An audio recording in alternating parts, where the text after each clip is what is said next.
Okay, hi. So I'm going to talk about how I prepare for a fast. This is a new and improved method that I've adopted. Previously, I would do the type of fast I'm talking about is a dry fast with no food or water.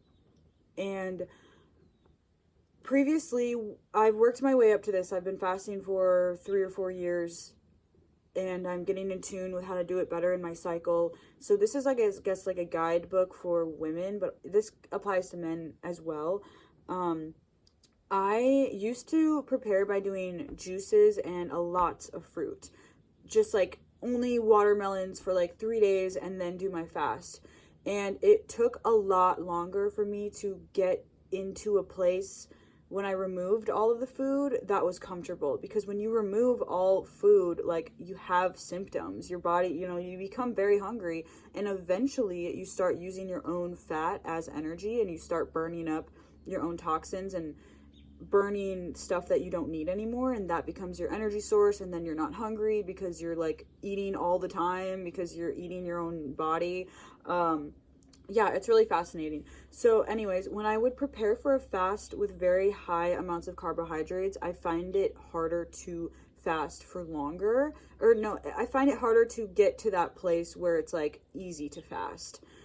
So what I do now to prepare for a fast is I prep myself for going into ketosis.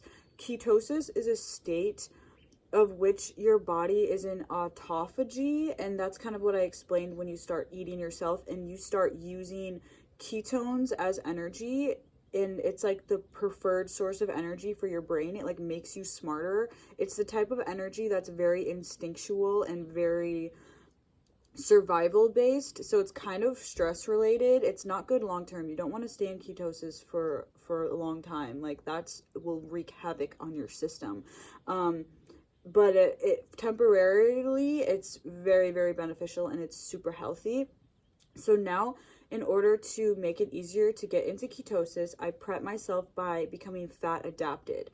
So I will take a few days or like a week to transition into a few days of eating only fat foods. So I drop my level of carbohydrates. I typically eat very high carb, low protein, low fat.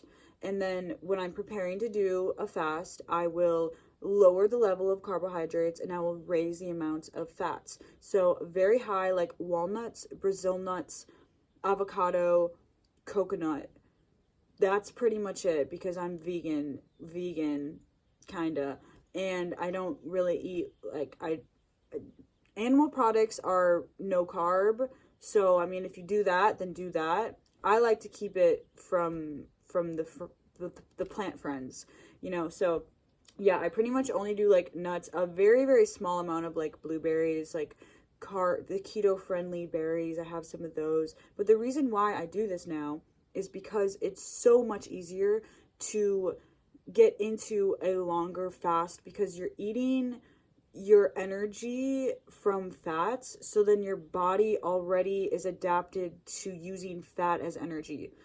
Does this make sense? Because if you're eating a lot of sugar, like I usually do, a lot of watermelon, fruits, whatever, that's using glucose and fructose as energy. So then when you remove all the fruits and then it's time to use fat as energy, there's like this panic that your body's like, oh my God, like we don't have any energy, blah, blah, blah, we don't have any food. And then it's like, oh wait, we have food, like we have our own fat, but it takes like a while to convert over to using your own.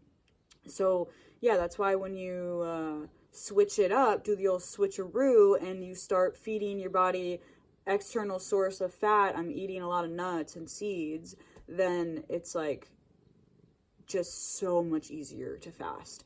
So that's my tip. And then the day before the fast too, I'll do like a green juice. I'll try to do a juice that has the lowest amount of sugar, not like sugar, but like fructose or whatever, like that I possibly can make or find in the store. So not a fruit juice. I'll try to do a green juice, and then because that helps flush your system and also hydrate. And you don't want to be doing a fast when you have like a lot of stuff in your gut and in your colon. Like, that's the only thing with the fats, is there's really not that much fiber in them, so you have to be eating greens and stuff too, in order to like have a clean system. Like, you don't want to be fasting, otherwise you're going to dehydrate yourself if there's a bunch of stuff in your body. If you're a regular healthy person and you care about your digestion, then this shouldn't be an issue if you're very like regular in that area anyways. Yeah, so that's kind of my tip or my current, I don't know if it's tip, that's just my current fasting preparation ordeal that I do. So much easier to become fat adapted. I love it. It's way easier to fast. It's just so much better than just going fruit to nothing.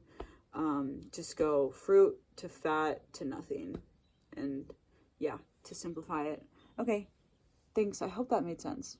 Let me know if you have questions or like comments or yeah.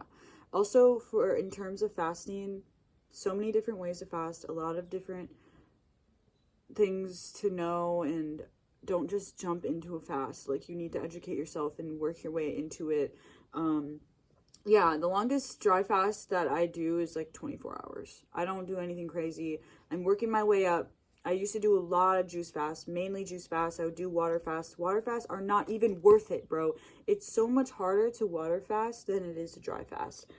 Dry fasting is way more powerful than water fasting. And honestly, if I'm not going to have food, I would rather not have water. I would rather be thinking about water than thinking about food. So, yeah. It's so good for your clarity mentally, for your emotions, to just gain insight on your life. And this is why every single religion praises fasting and encourages it. Yeah. Okay, bye.